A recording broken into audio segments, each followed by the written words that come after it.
भैया जी इस बात है अब शादी के लिए मान जाइए शादी कर करके यहाँ से श्री राज मोहब्बत चली गई भैया जी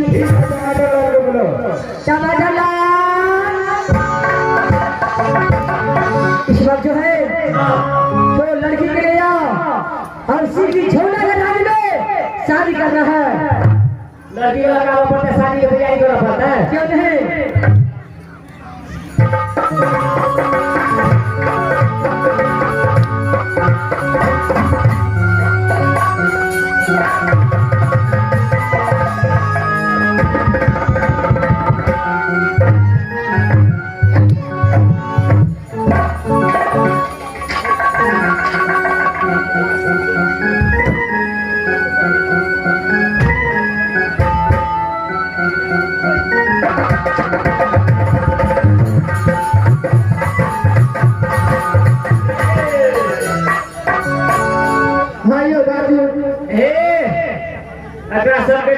सबके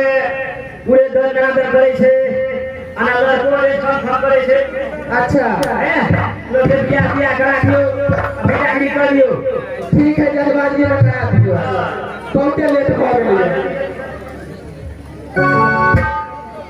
है देखो जैसा क्या इसमें जैसे आदमी बेकार हम लोग को इतना कष्ट उठाना पड़ा है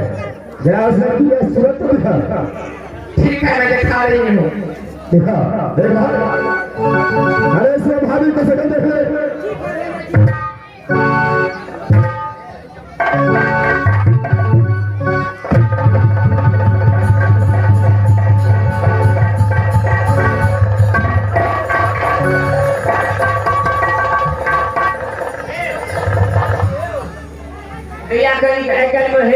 बुझिए ना 18-19 के जगह नाम होगा से मेरा तेरा देखे चले गया चले तेरा जगह नाम होगा से ए बीच में हे गया से कहीं हो इसको निष्क्रिय कर दिया जाता अरे बहुत बिता लेकर तुम बता दो अरे बहुत बिता लेकर क्या है टमाटर लाल इस समय अपने भाभी को सिर्फ दिखाओ मैं अपने भाभी को देखने के लिए मैं छोटा सा ही तो फले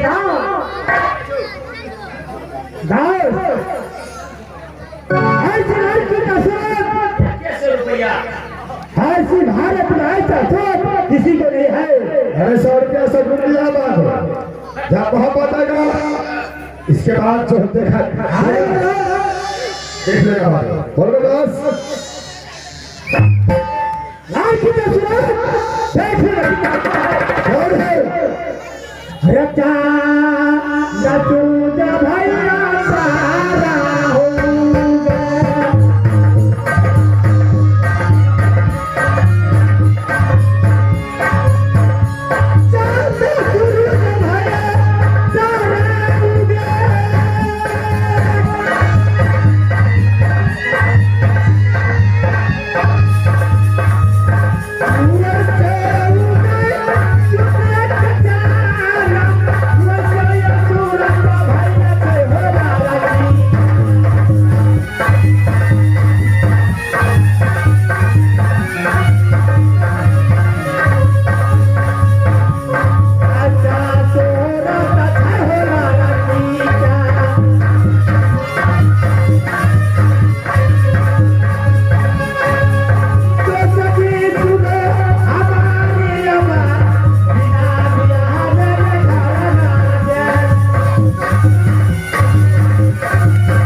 भैया को पसंद है, वो मीरा की पसंद है। जहाना किसारे मारू, जहाना किसारे है, जहाना किसारे मारू, जहाना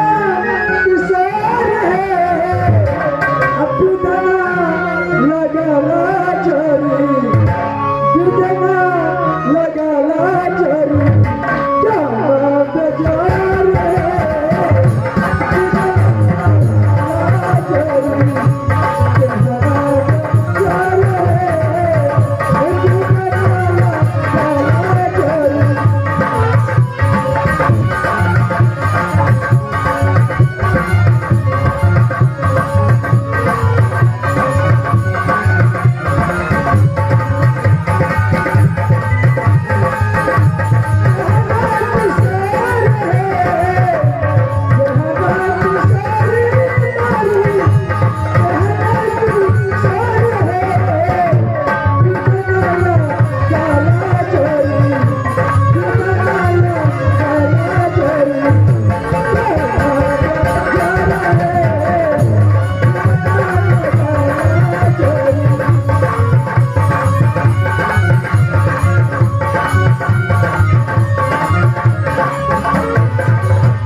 लेकिन शादी में भागा चलेगा,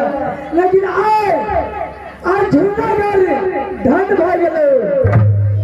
छबीले राम है दूल्हा दुल्हा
आशीर्वाद दे सकै छै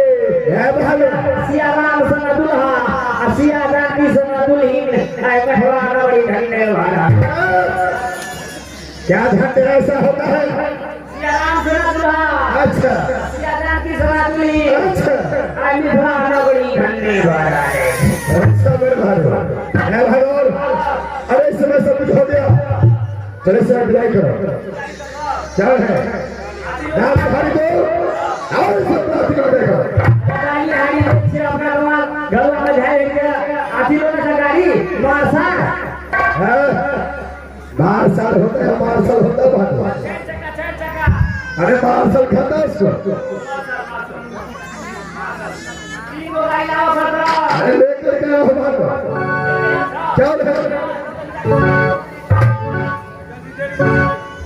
भैया अभिला कदर भैया बंदे में बाजन क्यों जगह छे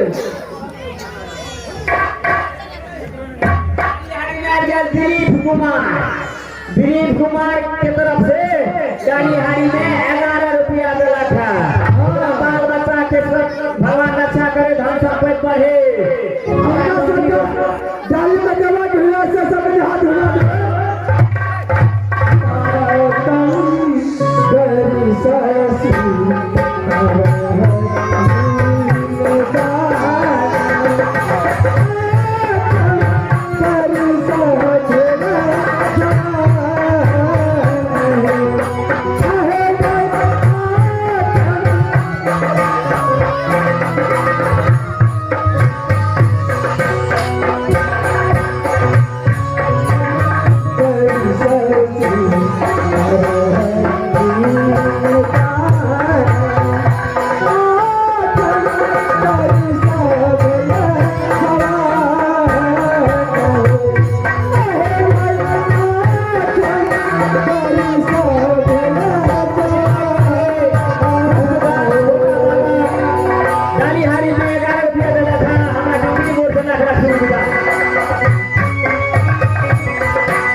रुपया